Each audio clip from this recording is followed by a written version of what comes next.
Welcome to our all-new road running review channel, where we will be bringing you weekly videos from the latest and greatest shoes from the world's most exciting shoe companies. The ethos is exactly the same as the main channel. 100% honest, unsponsored, ungifted reviews bought 100% with my own money, but this way we can bring you even more videos each week. Today we're talking about a new addition to the Brooks Glycerin family, which is their max cushion lineup, really focusing on comfort, and that's the Glycerin Flex. As the name suggests, a very flexible shoe, super bendy to make your running hopefully feel a little bit more natural, which is really quite refreshing in a market jam-packed with stiff and rigid options right now. But can it compete with some of the big hitters out there, the likes of the Asics Gel Nimbus, Nike Vomero, or maybe the Brooks Glycerin Max? Or is this shoe just a bit of a gimmick, more of a lifestyle, daily, casual shoe,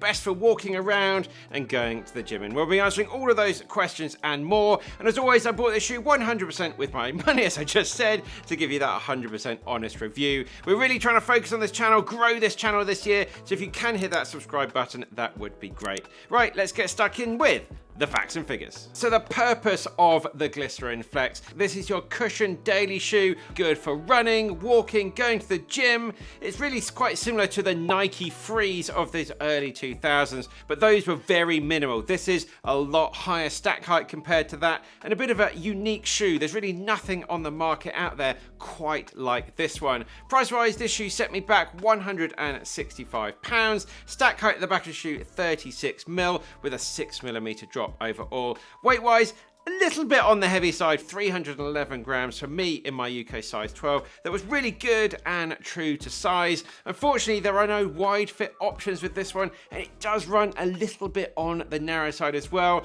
Maybe they'll release some wider options in the future. It's a bit odd for Brooks not to be doing that.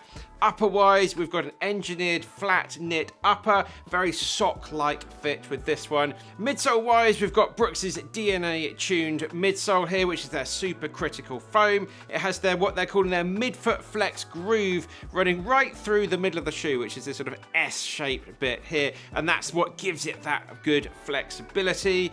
It's designed to provide more of that natural movement as you run along. And then also we have what Brooks are calling a podular system on the front of the shoe here, which is just allowing, again, to give that shoe just that little bit of extra flexibility with these pods on the front of the shoe. And then outsole wise, got a pretty good amount of grip on the bottom of the shoe, lots of rubber covering it here. At launch, it comes in 3 different colorways. I really like this one. I think they're calling this Gecko, and it pairs perfectly with our all new running socks. So feel free to check those out on my website, benparks.com, and get yourself an awesome pair of running socks that's really going to elevate your running. Right, let's have a chat all about my likes. Right, starting out with my first like here, there's no doubt about it, this is a really comfortable shoe. Walking, running, whatever you're doing in the shoe, you're going to have a comfortable time. The upper works surprisingly well at holding the foot in place really quite nicely. The tongue isn't gusseted, but the laces do hold it in place really well. The heel cup really just grips the back of the shoe. Again, you're getting no movement, no feet sliding around with this one. Just feels like a really good quality shoe. It's always what I come to expect with Brooks.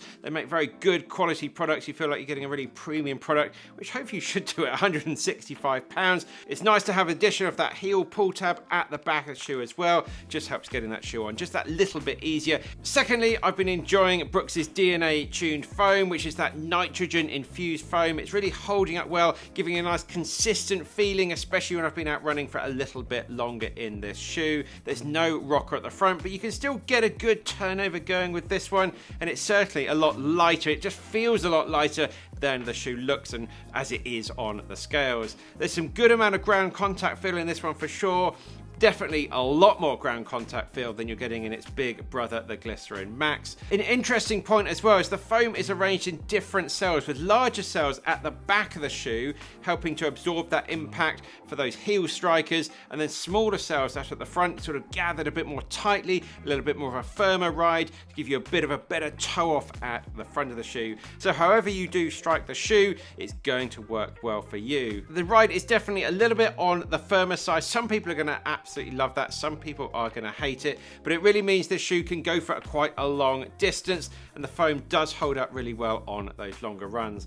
Given the thickness of that outsole grip, durability should be all good with this one as well. Next up, let's have a chat about the fact I think this is really quite a nice looking shoe as well, and it's good to see a slightly different looking shoe out on the market. So hats off for Brooks for bringing this one out there. It's nice to see that innovation. It's nice to see something new. It's nice to see something quite different as well. And then my fourth and final like with this one, for those that are just a little bit more interested in the walking aspect of this shoe, again, it's really quite comfortable. Whether you're running or walking, whatever you're doing in this shoe, it's just a really comfortable thing and something you could definitely have on your feet for a long amount of time. But as we always say here on the channel, it's not all about the likes, so let's move on to have a chat about the dislikes. The first one being, unfortunately, it's just not very responsive or lively at all. It's really one of those ones where I look down on my watch and thinking, am I having a bit of an off day? I just feel like I'm putting in a bit more effort than the pace I'm getting out of myself that day. Yes, it's comfortable and really quite nice shoe to run in, but with all that flexibility, you are losing quite a lot of that sort of propulsion as you run along. That spring, that responsiveness